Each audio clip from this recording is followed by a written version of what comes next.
Carol. How are you doing? I'm doing so well, thank you. Thank you so much for joining today. I'm so excited to speak with you. I'm so thrilled to be here. And I know everybody else that's joined these calls has said this, but seeing you, it's just like, I don't know, it's like getting a new piece of jewelry. It's like sparkly and so much energy. So it's just really great to be here. Oh, well, thank you. Thank you. I mean, hopefully, the purpose is for us to provide 20 minutes of inspiring educational conversation and just to get everyone, just inspired by hearing your story. So let's kick it off, Meredith. Why don't you tell us a little bit about yourself? Sure. That's always a tough question to answer. So I welcome people to sort of put questions in the chat as we go. I want to make this as interactive and fun for your listeners as possible. But for those who I haven't met, I'm Meredith Conte. I am the Vice President of Consumer and Ad Sales Marketing at TEGNA. We are one of the nation's largest local media companies with a purpose to serve the greater good of our communities. Personally, I'm a mom of two great kids, a wife to a very supportive and patient husband. I'm a daughter, sister, friend, etc. And I think my sister said she was going to try to join. So Arlen, if you're out there, hi, and thanks for coming. We grew up in the DC area, and I've been very fortunate to be able to have a really rich media career here in the nation's capital. Yeah, that's great. And I want to share with the viewers today that Meredith and I were introduced by a mutual colleague in media. And the first time we met, it was like I was just connecting with an old girlfriend. I felt like I had another sister when I met you. Yeah, so sometimes you just meet people and you have instant connections, and this was definitely one of them. So I'm glad that we were connected. So I know early on in your career, you started in events. How did you transition from events into media? Great question. So, I think my feet made the decision for me, because after doing all those events, my body was always so sore. I was like, oh man, I don't know if I can do this. But on a more serious note, I was doing events shortly after college, and I wasn't sure that events were my forever job. I love doing like event strategy, but in terms of like being on the ground night after night doing events, I was like, I don't know that this is sustainable for me. So I started networking, and a friend of mine said, you should work in PR. I have a contact at an agency. I'm going to connect you. And I was like, what's PR? I had no idea. I was young, and what did I know? But a couple interviews later, I was moving to New York City, and I started working for Burson Marsteller, which was a large agency at the time. And the agency gave me fabulous exposure to major brands across categories, from Amazon to Sony to Merrill Lynch. And I think studying those brands at a young age really started my passion for brand marketing. While I was in New York, 9/11 happened, and that was just, it was a really powerful influence. I was in New York that day on the bus, and I was in my mid-20s. I was living this like Marlo Thomas life, which for some people listening is a dated analogy, but everything just sort of came to a screeching halt, kind of like COVID, right? Everything just stopped. And I really used that moment to pause and reflect and transition. I ended up leaving the city, and I came back to where I had more family, back to the DC area. And I didn't have a job. I had left the agency, and I was watching Oprah one day, and she said, turn your passion into profit. And I love that quote, because I think when you do that, it doesn't feel like work, because you're having so much fun at what you're doing. And my passion is really about content, music, media, all types. The challenge was in DC, we're not a big music, media, content sort of hub. We're not New York or LA or anything like that. So I just started at a local radio station here, and I was making, Elisa, I was making like $5 an hour doing guerrilla marketing. I was on the street team. I was spinning prize wheels. But I learned so much, right? I was connecting with consumers one-on-one, and sharing this sort of passion-based relationship with them about music. And while I was doing that, maybe within a few weeks of doing that, the marketing director of the radio group said, hey, I have a full-time promotions manager job open. Do you want it? And I said, well, heck yeah, I want it. So he sort of took a chance on a kid, and I just said yes, and I didn't really know what I was saying yes to. But I did that for 3 years, and that was just another great positive experience. Again, connecting with consumers at a point of passion. And after a few years, I did miss kind of what I had at the agency, which was working for some of those more national and international brands. So I segued from local radio over to National Geographic Channel, which is based here in DC. And I had no television experience, but they took a chance on me, and they said, you're going to do our partnership marketing. And I loved it. Taking two brands that seemed disparate and finding ways to bring them together, that sort of refueled my love for brand marketing. And ever since Nat Geo, I went from there to Discovery's TLC, and then joined TEGNA here. And it's been fabulous. Being in media is such a privilege, especially working on the local news side, where you're affecting consumers in so many communities across the country. Yeah, that's great. I want to touch upon something that you said as you were sharing that story. So you had two people take a chance on you, right? Mm-hmm. It's like the story of my career. Yeah. But I want to take that just a step further, right? Because sometimes when you're looking to fill a position, you're honing in on X, Y, and Z. And why should we as leaders, as marketers, as, business executives sitting in these boardrooms take a chance on someone that doesn't necessarily have the X, Y, and Z? What are your thoughts there? Always take the chance. What's the worst thing that can happen? Yeah. You're going to find out soon enough if it's not going to work. But if it does work, that's where the magic is. Right? Yeah. That's where you're opening yourself and your brand up to new possibilities. I think, it's sort of like marriage. Those women or those men who have their checklist, they have to be, X feet tall, and they have to be this religion, or, they have to have this mindset. The truth is, when you're in love, you just know.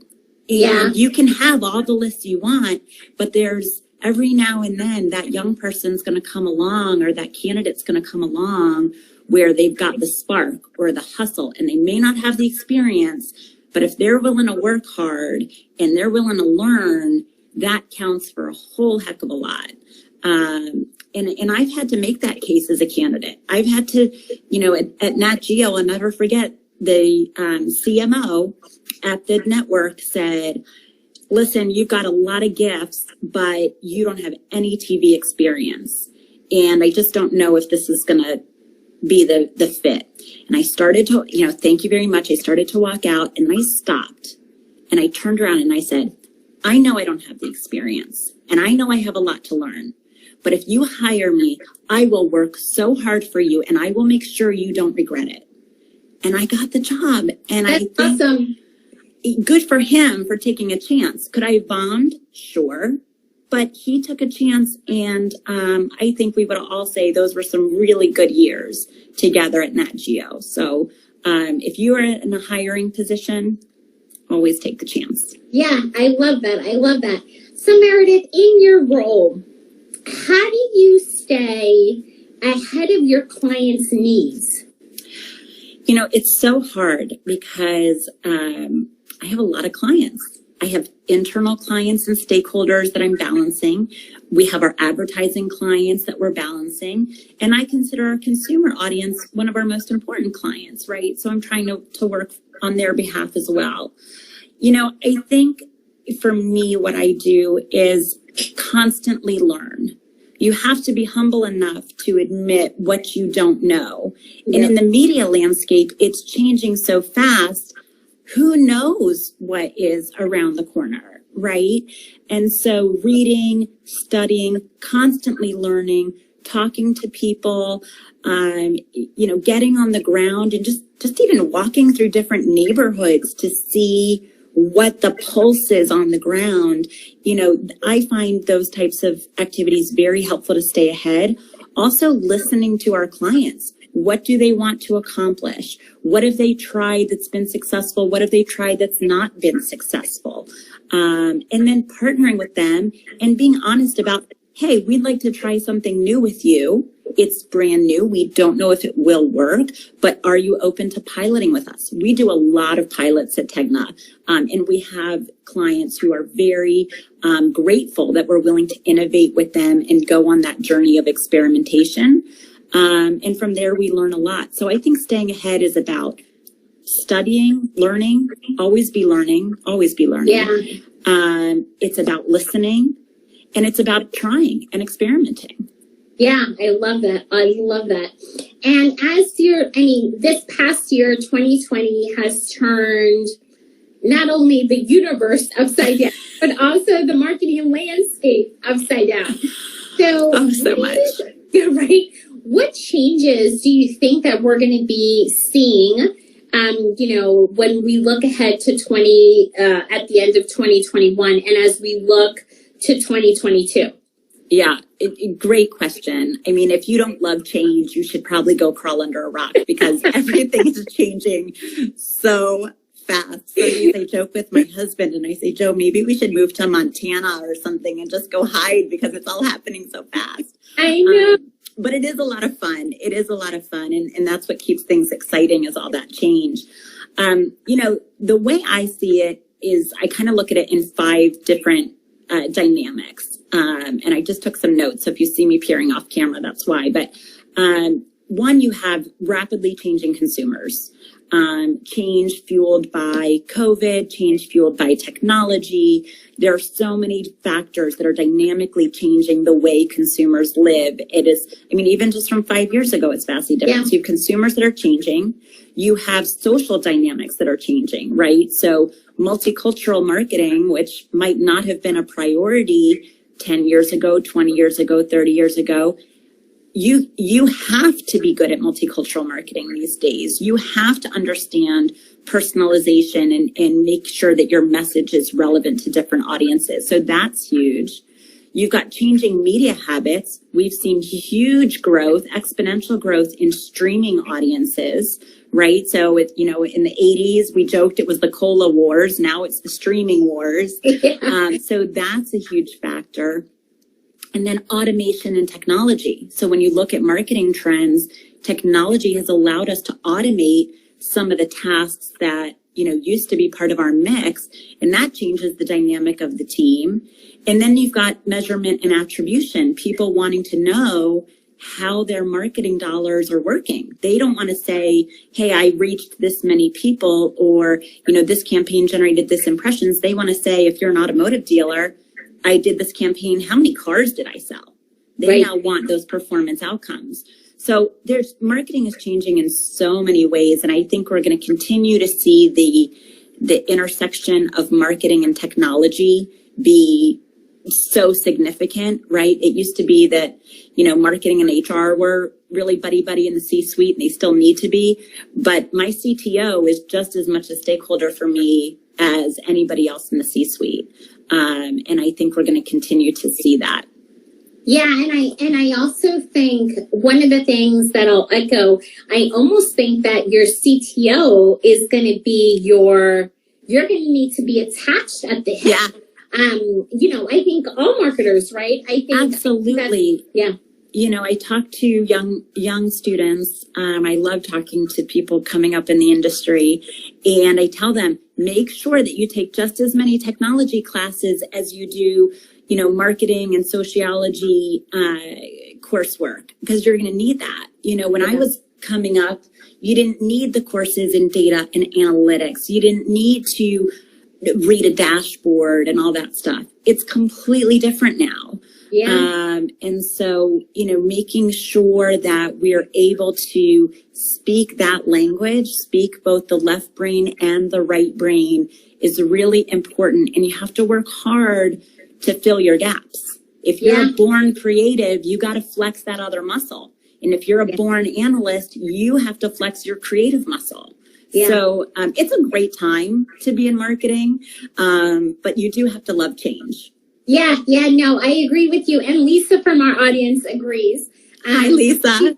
She's saying truth to everything that you're saying. So I wholeheartedly agree. And I think, you know what? I also think how technology has changed our lives is no one goes anywhere without their handheld devices, right?